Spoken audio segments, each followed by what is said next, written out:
Hi எல்லோருக்கும் வணக்கம். நான் உங்கள் தோழி ரம்யா. ஃப்ரெண்ட்ஸ், இன்றைக்கி இந்த வீடியோவில் ஒரு நார்மல் சுடிதாரில் வந்துட்டு ஒரு ஏலைன் குர்த்தாவும் பேண்ட்டும் வந்து ஸ்ட்ரெயிட் கட் பேண்ட்டும் எப்படி ஸ்டிச் பண்ணுறதுன்னு பார்க்கலாம். இது வந்து ஒரு ரா சில்க் மெட்டீரியல். இது வந்து நம்மக்கிட்ட எடுத்தது தான். நிறைய பேர் வந்து நம்மக்கிட்ட ரா சில்க் வந்து கேட்டிருந்தீங்க. ரா சில்க் இந்த குவாலிட்டி வந்து நம்மக்கிட்ட இன்னும் கிடைக்கல. நம்ம வந்து ட்ரை பண்ணிட்டு தான் இருக்கோம், கேட்டுட்டு தான் இருக்கோம். கண்டிப்பாக வந்து ஸ்டாக் வந்ததுன்னா நான் வந்து வீடியோ வந்து போடுறேன். இப்போ வந்து நார்மலாக வந்து நான் 2ஆக வந்து மடித்து போட்டிருக்கேன். இது வந்து அலோ ட்ரெஸ் வந்து கொடுத்துருக்காங்க. அந்த அலோ ட்ரெஸ்ஸில் எப்படி இருக்கோ அப்படியே வந்து நம்ம வந்து ஸ்டிச் பண்ண போகிறோம். இது வந்து பாடி லூஸ் மட்டும் கொஞ்சம் எக்ஸ்ட்ரா வேணும்னு கேட்டிருக்காங்க. நீங்கள் ஏலைன் வந்து ஸ்டிச் பண்ணுறீங்க அப்படின்னா ஹைட் வந்து ஃபஸ்ட்டு கரெக்டாக இருக்குமான்னு செக் பண்ணிக்கோங்க.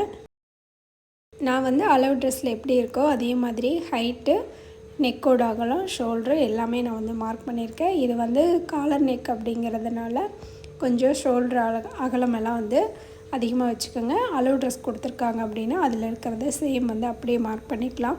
இப்போ ஆம் ஹோல் சுற்றளவும் நான் வந்து கரெக்டாக இருக்கான்னு அலோ ட்ரெஸ் வந்து வச்சு செக் பண்ணி பார்த்துட்டேன். இப்போ நெக் எல்லாமே நம்ம கட் பண்ணிக்கலாம். நெக் வந்து பேக் நெக் வந்து நம்ம கட் பண்ண போகிறதில்ல. இது வந்து ஒரு சைனீஸ் கலர் மாதிரி தான். ஃப்ரண்ட்டில் வந்து நான் 3 இன்ச்லேருந்து 3.5 இன்ச் வச்சு கட் பண்ணிக்கிறேன். சைடு ஓப்பன் இல்லாமல் ஏலைன் குர்த்தா வந்து தைக்கிறோம் அப்படின்னா காலர் வச்சோம்னா ரொம்ப சூப்பராக இருக்கும்.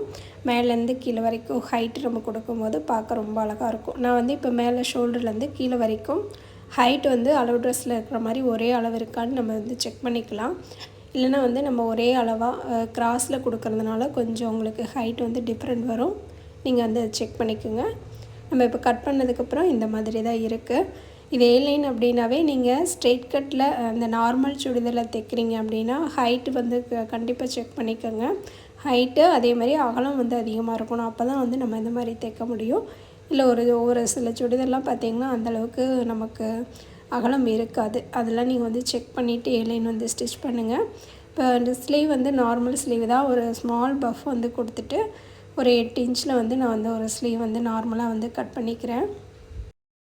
ஏலைன் ட்ரெஸ்க்கு வந்து நம்ம இதுக்கு வந்து லைனிங் இல்லாமல் தான் தைக்கிறோம். நீங்கள் லைனிங் இல்லாமல் தைக்கிறது அப்படிங்கிறனால பியூர் காட்டன் அந்த மாதிரி ட்ரெஸ்ஸில் தைச்சிங்கன்னா நல்லாயிருக்கும். இப்போ அடுத்தது நம்ம வந்து பேண்ட் வந்து கட் பண்ணிக்கலாம். பேண்ட்டும் வந்து நான் வந்து 2ஆக கட் பண்ணி எடுத்துட்டேன். 2ஆக கட் பண்ணதுக்கப்புறமா 2 பீஸ் நமக்கு வந்து கிடைக்கும். அதில் வந்து ஃபஸ்ட்டு ஒரு பீஸ் வந்து நான் மடித்து போட்டுக்கிறேன். ஹைட்டுக்கு தகுந்த மாதிரி நம்ம வந்து மடித்து போட்டுக்கலாம். இப்போது கீழே இருக்கிற பீஸை விட 1 இன்ச்சு தள்ளி மேலே இருக்கிற பீஸ் வந்து நான் போடுறேன். நான் எப்போவுமே சொல்லியிருக்கேன், ஸ்ட்ரெயிட் கட் பேண்ட்டுக்கு பேக் பீஸை விட ஃப்ரண்ட் பீஸ் வந்து சின்னதாகவும் பேக் பீஸ் வந்து அதிகமாகவும் கொடுக்கணும். இப்போ நம்ம வந்து ஹைட் வந்து மார்க் பண்ணிக்கலாம். கீழே வந்து 2 இன்ச் ஓப்பன் கொடுக்குறீங்க அப்படின்னா அதுக்கு ஒரு 1.5 இன்ச் கொடுத்துட்டு மேலே வந்து எலாஸ்டிக்காக மடிச்சடிக்கணும்ல, அதுக்கு ஒரு 2 இன்ச் வந்து கொடுத்துட்டு ஹைட் வந்து மார்க் பண்ணிக்கோங்க. இந்த அளவெல்லாம் கொடுக்குறக்கு வந்து பேண்ட் கிளாத் கரெக்டாக இருக்குது அப்படின்னா நீங்கள் வந்து ஸ்ட்ரெயிட் கட் வந்து தைக்கலாம். இல்லை அப்படின்னா ஸ்ட்ரெயிட் கட்டுக்கு வந்து ஒரு சில சுடிதார் மெட்டீரியல் வர பேண்ட் வந்து பத்தாது. ஏன்னா நம்ம ஓப்பனுக்கு வந்து எக்ஸ்ட்ரா கொடுக்குறோம். மேலே அதே மாதிரி எலாஸ்டிக் வைக்கிறக்கும் வந்து எக்ஸ்ட்ரா கொடுக்குறோம். அதெல்லாம் வந்து நீங்கள் பார்த்துட்டு ஸ்ட்ரெயிட் கட் பேண்ட் வந்து தைச்சி கொடுங்க. ஒரு சிலர் வந்து ஸ்ட்ரெயிட் கட்லேயே கீழே வந்து ஓப்பன் இல்லாமையும் கேட்பாங்க. அந்த மாதிரியும் நம்ம வந்து தைக்கலாம். இதுக்கும் வந்து பார்த்திங்கன்னா அளவு பேண்ட் வந்து கொடுத்துருக்காங்க. நான் அதை வச்சு தான் வந்து அளவெல்லாம் வந்து அதை போட்டு அப்படியே மார்க் பண்ணல. டேப்பில் வந்து நான் அளந்துட்டு எல்லா அளவும் வந்து நான் மார்க் பண்ணிட்டேன். நம்ம ஸ்ட்ரெயிட் கட் பேண்ட்டு ஏற்கனவே வந்து டீட்டெயிலாகவும் வீடியோ வந்து போட்டிருக்கோம். நம்மளோட சேனலில் செக் பண்ணி பாருங்கள். இதில் உங்களுக்கு புரியல அப்படின்னா நம்மளோட சேனலில் வந்து வீடியோ இருக்கும், செக் பண்ணி பாருங்கள். இப்போ பாருங்கள், 2 பீஸ் இருக்குது, பேக் பீஸ், ஃப்ரண்ட் பீஸ். இது ரெண்டுமே வந்து இந்த மாதிரி சைடில் வந்து கட் பண்ணிடுங்க. இப்படி கட் பண்ணிங்கன்னா தான் நம்ம வந்து எக்ஸ்ட்ரா பேக்கை விட ஃப்ரண்ட் பீஸ் சின்னதாக கொடுத்துருக்கோம். இந்த மாதிரி சென்டரில் கட் பண்ணிங்கன்னா மட்டும்தான் இந்த பேண்ட் தைக்கும் போது கரெக்டாக வரும். இல்லை அப்படின்னா சரியாக வராது. இப்போ நம்ம ஃபஸ்ட்டு வந்து இந்த பேண்ட்டை வந்து ஸ்டிச் பண்ணலாம். இப்போ பேண்ட்டோட சென்டர் பீஸ் வந்து ஜாயின் பண்ணிக்கலாம். இந்த மாதிரி ஜாயின் பண்ணிக்கோங்க. ஜாயின் பண்ணிவிட்டு 2 தையல் போட்டுக்கோங்க. பேண்ட்டுக்கு எப்போவுமே தையல் போடும்போது ஒரு தையல் மேலே ஒரு தையல் அப்படியே வந்து போடணும், தள்ளி தள்ளி போடக்கூடாது. இப்போ நம்ம 2 காலோட சென்டர் பீஸும் இந்த மாதிரி வந்து ஜாயின் பண்ணிக்கலாம். பேண்ட்டு தைக்கிறது பார்த்திங்கன்னா ரொம்ப ரொம்ப ஈஸி. அதுவும் இந்த ஸ்ட்ரெயிட் கட்லாம் ரொம்ப ஈஸியாக ஸ்டிச் பண்ணிடலாம். கொஞ்சம் புரிஞ்சுக்கிட்டு தைச்சோம்னா அவ்வளோதான். இப்போ நம்ம வந்து சென்டரில் கட் பண்ணி வச்சுருந்தோம்ல, அந்த பீஸை வந்துட்டு பேக் பீஸ் ஒன்றும் ஃப்ரண்ட் பீஸ் ஒன்றும் வந்து நம்ம ஜாயின் வந்து பண்ணணும். ஜாயின் பண்ணிவிட்டு கீழே கொண்டு வந்து ஒரு 4 இன்ச் கேப்பில் நிறுத்திடுங்க. நிறுத்திட்டு 2 தையல் வந்து போட்டுக்கலாம். இந்த மாதிரி 4 இன்ச் கேப்பில் நிறுத்திட்டு 2 காலும் அதே மாதிரி ஜாயின் வந்து பண்ணிக்கோங்க. பண்ணிவிட்டு இப்போ கீழே நம்ம ஓப்பன் விட்டுருந்தோம்ல, அந்த இடத்துல மடித்து வந்து தைச்சிக்கலாம். ஃபஸ்ட்டு இந்த மாதிரி ஒரு 1/4 இன்ச் கேப்பில் மடித்து தைச்சிருங்க. அந்த 1/4 இன்ச் தைச்சதுக்கப்புறமா இப்போ அந்த சென்டரில் அந்த ஓப்பன் விடுறதுக்காக விட்டுருந்தோம்ல, அந்த இடத்துல நான் பாருங்கள் மார்க் பண்ணுறேன் பாருங்கள். அந்த 1/4 இன்ச் விட்டுருந்தோம்ல, அந்தளவுக்கு மட்டும் 1/4 இன்ச்சு தைச்ச அளவுக்கு மட்டும் இந்த மாதிரி ஒரு டாட் அடிச்சுக்கோங்க. அடிச்சிட்டிங்கன்னா இப்போது நான் பிடிக்கிறேன் பாருங்கள், இந்த மாதிரி ஓப்பன் பண்ணிக்கோங்க. ஓப்பன் பண்ணிவிட்டு ஓப்பன் பண்ணி இந்த மாதிரி மேலேருந்து கீழே வரைக்கும் நம்ம அந்த 1/4 இன்ச் கேப்பில் ஒரு தையல் போட்டு நிறுத்தணும்ல, அது வரைக்கும் மட்டும் இப்படி ஓப்பன் பண்ணும்போதே உங்களுக்கு ஈஸியாக வந்துடும். கரெக்டாக அந்தளவுக்கு மட்டும் தையல் போட்டு நிறுத்திடுங்க. 2 சைடும் அதே மாதிரி ஓப்பன் பண்ணி நம்ம வந்து தைக்கணும். உங்களுக்கு புரியல அப்படின்னா கொஞ்சம் வீடியோ வந்து ஸ்லோ பண்ணி பாருங்கள். அந்த சைடு தைச்சிட்டு அதுக்கப்புறம் இந்த சைடு நீங்கள் அந்த 1/4 இன்ச் மேலே தைச்சிட்டு 2ஆக ஓப்பன் பண்ணி விரிச்சிங்கனாவே உங்களுக்கு தைக்கிறதுக்கு ஈஸியாக வந்துடும். இந்த மாதிரி தைச்சதுக்கப்புறமா நம்ம வந்து திருப்பிக்கலாம். திருப்பிட்டு நீங்கள் வந்து மடித்து தையல் வந்து போட்டுருங்க. அந்த திருப்பும் போதே வந்து நம்ம மடிக்க வேண்டிய அளவு வந்து ஈஸியாக வந்து தெரியும். அந்தளவுக்கு தையல் வந்து போட்டுருங்க. இது வந்து நான் மற்ற வீடியோவில் பாருங்கள், நான் டீட்டெயிலாக காமிச்சிருப்பேன். இதில் கொஞ்சம் ஸ்பீடாக தைச்சிருக்கேன் நான். அது தைச்சி முடித்ததுக்கப்புறம் நம்ம 2 காலையும் ஒன்றா வச்சு நம்ம வந்து தையல் வந்து போட்டுக்கலாம். அப்படி போடும்போது பார்த்திங்கன்னா ஒரு காலோட அளவு அதிகமாகவும் ஒரு கால் வந்து சின்னதாகவும் இருக்கும். நீங்கள் அதை வந்து 2ஐயும் ஒன்றா வச்சு தான் ஜாயின் பண்ணணும். அந்த மாதிரி ஜாயின் பண்ணிவிட்டு பார்த்தீங்க அப்படின்னா பேக் பீஸும் ஃப்ரண்ட் பீஸும் வந்து கொஞ்சம் எச்சு கம்மியாக இருக்கும். பேக் பீஸோட காலோட அளவு வந்து 1 இன்ச் அதிகமாகவும், ஃப்ரண்ட்டு காலோட அளவு வந்து 1 இன்ச் கம்மியாகவும் இருக்கும். அப்படி இருக்கும்போது தான் வந்து உங்களுக்கு கரெக்டாக வரும். நம்ம பேண்ட் போடும்போது பார்த்திங்கன்னா கால் சைடு வந்து நம்ம இழுத்துக்கிட்டு இருக்காமல் கரெக்டாக ஸ்ட்ரெயிட் கட் பேண்ட்டெல்லாம் பார்த்திங்கன்னா ஒரு சிலர் போட்டிருக்கிறத பார்த்திங்கன்னா லைட்டாக இழுத்துக்கிட்டு இருக்கும். கீழே நம்ம இந்த காலோட சென்டர் பகுதியில் பார்த்தா இந்த மாதிரி நம்ம பேக் சைடு வந்து எக்ஸ்ட்ரா கொடுத்து தைக்கும் போது நமக்கு அந்த மாதிரி ப்ராப்ளம் இல்லாமல் ஸ்ட்ரெயிட் கட் பேண்ட்டு பார்க்க நீட்டாக அழகாக தெரியும். இப்போ நம்ம மேலே வந்து எலாஸ்டிக்காக 2 இன்ச் கொடுத்துருந்தோம்ல, அதில் ஃபஸ்ட்டு ஒரு 1/4 இன்ச் மடித்து தையல் போட்டுக்கோங்க. போட்டுட்டு அதுக்கப்புறமா தையல் ஃபுல்லாக வந்து தையல் போட்டுகிட்டே வந்துடுங்க. மடித்து போட்டுட்டு ஒரு கொஞ்சமாக கேப் விட்டு அதில் வந்து எலாஸ்டிக் வந்து நம்ம கோர்த்துக்கலாம். கோர்த்துட்டு உங்கள் இடுப்பு சுற்றளவை விட ஒரு 6 இன்ச் 7 இன்ச் எலாஸ்டிக் வந்து கம்மியாக எடுத்துக்கோங்க. எடுத்துகிட்டு இந்த மாதிரி எலாஸ்டிக் உள்ளே வந்து நம்ம சேஃப்டி பின் வச்சு போட்டுட்டு அதுக்கப்புறம் நம்ம அந்த கேப்பையும் வந்து தையல் வந்து போட்டுடலாம். போட்டுட்டு எலாஸ்டிக் நல்லா இழுத்து நீங்கள் வந்து தையல் வந்து போடணும். எலாஸ்டிக் ஃபுல்லாக எல்லாம் போட்டதுக்கப்புறம் 4 பக்கம் இழுத்து விட்டிங்கன்னா எல்லாம் ஒரே அளவாக இருக்கணும். அந்த சுருக்கமெல்லாம் பார்க்க ஒரே அளவாக இருக்கணும். நல்லா வந்து எலாஸ்டிக்கு போட்டதுக்கப்புறமா இந்த மாதிரி இழுத்துக்கங்க. துணியை வந்து நல்லா இழுத்துட்டு தையல் போட்டிங்கன்னா கரெக்டாக இருக்கும். ஒரு 2 தையல் போட்டுருங்க. கீழே ஒரு 2 தையல், அதுக்கப்புறம் மேலே ஒரு 2 தையல் போட்டுருங்க. இப்போ நான் காமிச்ச பாருங்கள், ஒரு பீஸ் எக்ஸ்ட்ரா ஒரு பீஸ் வந்து கம்மியாக இருக்கும். இந்த மாதிரி தான் வந்து ஸ்ட்ரெயிட் கட் பேண்ட்டு வரும். இந்த மாதிரி தைக்கும்போது கரெக்டாக இருக்கும். கண்டிப்பாக ட்ரை பண்ணி பாருங்கள். அடுத்தது நம்ம வந்து டாப் வந்து ஸ்டிச் பண்ணிடலாம். டாப் ரொம்ப ஈஸியாக வந்து தைக்கலாம். ஏன்னா லைனிங் இல்லாதனால கீழே வந்து கை மடிக்கிறதுக்கு நம்ம எவ்வளோ விட்டுருக்கோமோ அதை வந்து மடித்து அப்படியே தையல் போட்டுக்கோங்க. போடும்போது 2 தையல் வந்து போட்டுக்கலாம். போட்டுட்டு அதுக்கப்புறம் மேலே வந்து ஃப்ளீட் வந்து கொடுத்துக்கலாம். எந்தளவுக்கு ஃப்ளீட்டுக்கு வந்து நம்ம அர்க்கத் பண்ணியிருக்கோமோ அந்தளவுக்கு மடித்து தைச்சிக்கலாம். ஒரு குட்டி பஃப் தான் நான் வந்து கொடுக்க போகிறேன். இப்போ நம்மளோட ஸ்லீவ் வந்து ரெடி ஆயிடுச்சு. இப்போ நம்ம காலருக்காக கேன்வாஸ் வந்து எடுத்துக்கலாம். கண்டிப்பாக வந்து கேன்வாஸ் வந்து வேணும். நான் வந்து இப்போ ஒரு 9 இன்ச்சில் வந்து கேன்வாஸ் 2ஆக மடிச்சிருக்கேன். 2ஆக மடித்து 9 இன்ச்சில் எடுத்துருக்கேன். இதோட நீளம் வந்து 9 இன்ச்சும் அகலம் வந்து ஒரு 6 இன்ச்சும் எடுத்திருக்கேன். அதில் வந்து கரெக்டாக வந்து 9 இன்ச்சுனா கொஞ்சம் எக்ஸ்ட்ராவே எடுத்திருப்பேன். அதில் 9 இன்ச் வந்து கரெக்டாக மார்க் பண்ணிவிட்டு இப்போ நம்ம அந்த சென்டர்லேருந்து மடிச்சிருக்கோம்ல, அதிலேருந்து ஒரு 3 இன்ச் மார்க் பண்ணிக்கோங்க. இந்த சைடு வந்து ஒரு 5 இன்ச் வந்து மார்க் பண்ணிக்கோங்க. பண்ணிவிட்டு சென்டர்லேயே வந்து சும்மா ஒரு மார்க் பண்ணிக்கோங்க, நம்ம இந்த ஷேப் கொடுக்கறதுக்காக. இப்போ இந்த 3ஐயும் வந்து நம்ம வந்து ஜாயின் பண்ணிக்கலாம். பண்ணிவிட்டு இப்போ நீங்கள் உங்களுக்கு காலர் வந்து எந்த அளவுக்கு தேவையோ 1 இன்ச் 1.5 இன்ச் இல்லை 3/4 இன்ச் எந்த சைஸ் வேணுமோ நீங்கள் வச்சுக்கலாம். 1 இன்ச் கரெக்டாக இருக்கும். அதுக்கு மேலே போனால் கொஞ்சம் காலர் வந்து பெருசாக இருக்கிற மாதிரி இருக்கும். இப்போ நம்ம வந்து இதில் வந்து எக்ஸ்ட்ரா வந்து அந்த ஓப்பனுக்குலாம் கிளாத்தெல்லாம் கொடுத்துட்டு அதுக்கப்புறம் நம்ம வந்து காலர் வந்து கட் பண்ணிக்கலாம்.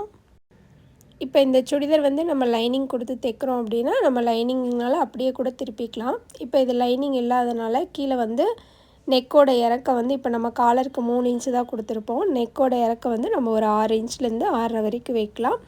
அந்த 6 இன்ச் வரைக்கும் நீங்கள் 3 இன்ச்சுக்கு கீழே வந்து ஒரு ஓப்பன் கொடுத்து மடித்து வந்து தைச்சிக்கோங்க. அந்த இடத்துல நம்ம வந்து ஹூக் வந்து கொடுக்க போகிறோம். அப்போ தான் வந்து நமக்கு போடுறதுக்கு கொஞ்சம் ஈஸியாக இருக்கும். ஒரு சிலர் வந்து கொஞ்சம் நெக் வந்து இறக்கமாக போடுறாங்க அப்படின்னா அது கரெக்டாக இருக்கும். 6 இன்ச்சு நீங்கள் அப்படியே விட்டுடலாம். ஒரு சிலர் வந்து ரொம்ப இறக்கம் வந்து வேண்டான்னு சொல்கிறவங்களுக்கு இந்த மாதிரி க்ளோஸ் பண்ணிவிட்டு ஹூக் வந்து கொடுத்துட்டிங்கன்னா கொஞ்சம் ஈஸியாக இருக்கும் போடுறதுக்கு. நான் அந்த வி ஷேப் வந்து நம்ம கொடுத்துருக்கோம்ல அதுக்கு அடியில் ஒரு பீஸ் வச்சு அப்படியே நான் வந்து திருப்பிக்கிறேன். இந்த மெட்டீரியல் பார்த்திங்கன்னா ஒரு சில்க் மெட்டீரியலாக இருந்தாலும் ரொம்ப வந்து டிரான்ஸ்பரண்ட்டாக இல்லை. அதனால் வந்து இது லைனிங் இல்லாமையே தைக்க சொல்லிட்டாங்க. கிளாத்தும் பார்த்திங்கன்னா கொஞ்சம் நல்லா திக்காகவே இருக்குது. இப்போ இந்த மாதிரி நம்ம தைச்சிட்டு திருப்பி மேலே வந்து ஒரு படிமான தையல் வந்து போட்டுடலாம். அதுக்கப்புறம் வந்து நம்ம ஒரு பீஸ் வந்து அடியில் வந்து கொடுக்கணும். அது அந்த பீஸ் வந்து அடியில் கொடுத்துட்டு அதில் தான் வந்து நம்ம ஹூக் வந்து வைக்க போகிறோம். ஃபஸ்ட்டு வந்து அடித்து திருப்பி அந்த பிசுறு இல்லாமல் இருக்கிறதுக்காக ஒரு பீஸ் வச்சு கொடுத்துக்கலாம். லைட்டாக வந்து அந்த கார்னரில் ஒரு குட்டி வி ஷேப் வந்து நான் கொடுத்துருக்கேன். இந்த மாதிரி நம்ம தைச்சதுக்கப்புறம் இப்போ நம்ம மேலே வந்து நமக்கு கரெக்டாக ஒரு 1.5 இன்ச் 1 இன்ச்சுக்குள்ளே லைட்டாக ஒரு குட்டி வி ஒன்று இருக்கும். இப்போ நம்ம வந்து இந்த ஊக்கு வைக்கிறதுக்காக நான் அந்த பீஸும் வந்து சுற்றியும் பிசுறு இல்லாமல் நீட்டாக வந்து இந்த மாதிரி மடித்து தைச்சிக்கோங்க. அந்த சென்டரில் வந்து நீங்கள் ஹூக்கு கொடுக்குற பீஸ் வந்து ரொம்ப சின்னதாகவும் கொடுக்கக்கூடாது. ஏன்னா கொடுத்துட்டிங்க அப்படின்னா ஹூக்கு மாட்டும் போது லைட்டாக அந்த இடத்துல விரியும் போது உங்களுக்கு சைடில் வந்து ஓப்பன் வந்து தெரியும். அதனால் வந்து கரெக்டாக கொஞ்சம் ஓரளவுக்கு பெரிய பீஸாகவே வந்து கொடுங்க. கீழே வந்து உங்களுக்கு எந்த அளவுக்கு நெக்கோட இறக்கம் தேவையோ அதுக்கு கீழே இறக்கி நீங்கள் வந்து வச்சிடலாம். இப்போ நான் வந்து ஒரு சைடு மட்டும் நான் தைக்கிறேன். ஒரு சைடு தைச்சிட்டு ஒரு சைடு வந்து அப்படியே வந்து ஓப்பன் விட்டுறலாம். ஏன்னா நம்ம அந்த இடத்துல தானே ஊக்கு வைக்க போகிறோம். அதனால் வந்து அப்படியே வந்து விட்டுறலாம். இப்போ இந்த பீஸ் கொடுத்ததுக்கப்புறம் நம்ம வந்து கீழே இருக்கிற எக்ஸ்ட்ரா பீஸெல்லாம் கட் பண்ணி விட்டுட்டு ஷோல்ட்ரு வந்து ஜாயின் பண்ணிக்கோங்க. ஷோல்ட்ரு ஜாயின் பண்ணதுக்கப்புறம் நம்ம வந்து காலர் வந்து ரெடி பண்ணலாம். ஷோல்ட்ரு வந்து நீங்கள் எந்த அளவுக்கு விட்டுருக்கீங்களோ 1/2 இன்ச் விட்டுருந்தா 1/2 இன்ச், இல்லை காலர் வைக்கிறதுனால 1/4 இன்ச் விட்டுருந்தீங்க அப்படின்னா 1/4 இன்ச் அளவுக்கு பிடிச்சிக்கோங்க. இப்போ நம்ம கேன்வாஸில் மார்க் பண்ணி வச்சுருந்தோம்ல அதுலேருந்து நான் வந்து ஒரு இன்ச் வந்து நான் மார்க் பண்ணிக்கிறேன். 1 இன்ச் மார்க் பண்ணிவிட்டு கரெக்டாக வந்து கிளாத்தில் வந்து அளந்துக்கோங்க. நெக்கோட ஃபுல்லாக சுற்றளவு வந்து எவ்வளோ இருக்கோ அதை வந்து கரெக்டாக கேன்வாஸில் மார்க் பண்ணிவிட்டு அந்தளவு நீங்கள் வந்து கரெக்டாக வந்து கட் பண்ணிக்கோங்க. நம்ம ஃபஸ்ட்டு மார்க் பண்ணியிருந்தோம்ல அந்தளவே ஃபுல்லாக வந்து கட் பண்ணணும்னு அவசியம் இல்லை. நெக்கு எவ்வளோ அகலம் இருக்கோ அந்தளவுக்கு நீங்கள் வந்து கேன்வாஸ் வந்து கட் பண்ணிக்கோங்க. இப்போ இதுக்கு பார்த்திங்கன்னா நமக்கு ஒரு சி ஷேப்பில் இருக்கும். இப்போ நம்ம அந்த சியோட மேல் பகுதி வரும்ல அந்த இடத்துல உங்களுக்கு புரியறதுக்காக நான் இந்த மாதிரி சொல்கிறேன். அந்த இடத்துல வந்து கரெக்டாக கட் பண்ணி விட்டு அயர்ன் பண்ணிக்கோங்க. தையல் போடாதீங்க, அயர்ன் பண்ணிக்கோங்க. பண்ணிவிட்டு அதுக்கப்புறமா அடியில் ஒரு பீஸ் கொடுத்துட்டு அந்த நம்ம அயர்ன் பண்ணோம்ல அந்த கார்னர்லேருந்து கீழ்ப்பகுதியில் அப்படியே வந்து அடித்து திருப்பிடுங்க. நான் இப்போ எப்படி வந்து ஸ்டிச் பண்ணியிருக்கேனோ அதே மாதிரியே பார்த்து தைங்க. அதுக்கப்புறம் வந்துட்டு கீழே வந்து கட் பண்ணிடுங்க. லைட்டாக கேன்வாஸை ஒட்டி கட் பண்ணாமல் ஒரு 1/4 இன்ச் கேப் விட்டு கட் பண்ணிவிட்டு நல்லா இந்த மாதிரி திருப்பிடுங்க. திருப்பி நல்லா ப்ரெஸ் பண்ணி விட்டுட்டு மறுபடியும் வந்து நம்ம தையல் போடக்கூடாது, அயர்ன் பண்ணிக்கணும். இப்போ நான் இந்த மாதிரி எடுத்து விட்டு காலரை கரெக்டாக இப்போ நம்ம அயர்ன் பண்ணிடலாம். அயர்ன் பண்ணிட்டிங்கன்னா கலர் பார்க்க நீட்டாக இருக்கும். அதுக்கப்புறம் கீழே வந்து ஒரு 1/4 இன்ச் வந்து துணி எக்ஸ்ட்ரா விட்டு நம்ம வந்து கட் பண்ணிக்கலாம். அந்த 1/4 இன்ச் எதுக்காகன்னு பார்த்திங்கன்னா நம்ம வந்து துணியில் வச்சு அட்டாச் பண்ணுறதுக்காக. இப்போ நம்ம ரெடி பண்ணி வச்சுருக்க கேன்வாஸ் வந்து எடுத்துக்கோங்க. எடுத்துகிட்டு கழுத்தோட நெக்கோட ஒரு பகுதியிலேருந்து அந்த கடைசி வரைக்கும் நீங்கள் அப்படியே தைக்கிறதுனாலும் தைக்கலாம். இல்லை அப்படின்னா சென்டர்லேருந்து ஒரு சைடு அடிச்சுட்டு அப்புறம் இந்த சைடு தைக்கிறதுனாலும் தைக்கலாம். ஒரு தடவை வந்து நீங்கள் செக் பண்ணி பார்த்துக்கோங்க. நீங்கள் ஸ்டிச் பண்ணி வச்சுருக்க காலரும் இந்த நெக்கோட அகலமும் கரெக்டாக இருக்கான்னு செக் பண்ணி பார்த்துட்டு அதுக்கப்புறம் வந்து ஸ்டிச் பண்ணுங்கள். இப்போ இது லைனிங் இல்லாமல் இருக்குது மெயின் கிளாத்து அப்படிங்கிறதுனால இது சில்க் மெட்டீரியலுங்கிறதுனால ரொம்ப வந்து இழுத்து கொடுக்கும். அதனால் வந்து பார்த்து தைக்கணும். இந்த மாதிரி மெட்டீரியலாக இருந்தது அப்படின்னா நீங்கள் ரொம்ப இழுக்கவும் கூடாது, ரொம்ப லூஸாகவும் விட்டு தைக்கக்கூடாது. கரெக்டாக அட்ஜஸ்ட் பண்ணி தைக்கணும். அந்த ஷோல்டர்கிட்டையெல்லாம் வந்து ஜாயின் பண்ணதுக்கப்புறம் அர்க்கத் பண்ணிட்டிங்கன்னா தான் கரெக்டாக வந்து கழுத்து வந்து நல்லா விரிஞ்சு கொடுக்கும். நம்ம தையல் போடுறதுக்கு ஈஸியாக இருக்கும். அதுக்கப்புறம் திருப்பி மேலே வந்து இந்த மாதிரி நீங்கள் தைச்சதை வந்து காலரோட உள்பக்கம் வந்து அந்த பிசுறு போகிற மாதிரி வச்சு மேலே வந்து ஒரு படிமான தையல் நீட்டாக வந்து போட்டுருங்க. அதுக்காக இப்போ நம்ம போடுறதுனால தான் வந்து இப்போ தையல் போடுறீங்க பாருங்கள், சுற்றியும் வந்து காலர் ஃபுல்லாகவே வந்து தையல் போட்டுருங்க. அதனால தான் நம்ம ஃபஸ்ட்டு தையல் போடாமல் இப்போ வந்து தையல் போட்டோம் அப்படின்னா பார்க்க நீட்டாக இருக்கும். ஃபஸ்ட்டு நீங்கள் தையல் போட்டிங்கன்னா இப்போவும் தையல் போடும்போது 2 தையல் வந்துடும். அது அவ்வளோவா பார்க்க நல்லா இருக்காது. அதனால் முடிஞ்ச வரைக்கும் அயர்ன் பண்ணி ஸ்டிச் பண்ணுங்கள். காலர் அட்டாச் பண்ணதுக்கப்புறம் பார்த்திங்கன்னா நார்மலாக நான் வந்து ஸ்லீவ் வந்து அட்டாச் பண்ணிட்டேன். இப்போ வந்து கையோட சுற்றளவு அதுக்கப்புறம் பாடி லூஸ் எல்லாம் பார்த்து நம்ம அப்படியே மேலேருந்து கீழே வரைக்கும் ஒரே தையல் வந்து போட்டுடலாம். கரெக்டாக வந்து அந்த ஹிப்புக்கிட்ட வரும்போது நிறுத்தி வந்து தையல் போடுங்க. ஏன்னா அந்த இடத்துல கரெக்டாக ஷேப் கொடுத்திங்கன்னா தான் இந்த ட்ரெஸ் வந்து ஏலைன் ட்ரெஸ் வந்து பார்க்க ரொம்ப சூப்பராக இருக்கும். இது வந்து பெரிய சைஸ் அப்படிங்கிறதுனால இந்த டம்மிக்கு நான் போட்டு எடுத்திருக்கேன். ரொம்ப ஃபிட் பண்ணலை, நான் ஃபிட் பண்ணால் அது வந்து கரெக்டாக வரல. அதனால் அப்படியே லூஸாகவே வந்து போட்டிருக்கேன். அவங்க போட்டு பார்த்துட்டாங்க, அவங்களுக்கு ரொம்பவே சூப்பராக இருந்தது. கண்டிப்பாக வந்து இதே மாதிரி நீங்களும் ட்ரை பண்ணி பாருங்கள். இந்த மாதிரி மெட்டீரியல் கொஞ்சம் அதிகமாக இருக்குன்னா ஏலைன் ஸ்டிச் பண்ணிங்கன்னா ரொம்ப சூப்பராக இருக்கும். சேனலுக்கு புதுசாக இருந்தீங்கன்னா ப்ளீஸ் சப்ஸ்கிரைப் பண்ணி சப்போர்ட் பண்ணுங்கள். உங்கள் ஃப்ரெண்ட்ஸ் கூடயும் ஷேர் பண்ணிக்கோங்க. கீழே வந்து என்னோடய இன்ஸ்டா ஐடி கொடுக்குறேன், அதையும் ஃபாலோ பண்ணிக்கோங்க. நெக்ஸ்ட் வீடியோவில் பார்க்கலாம். தேங்க்யூ.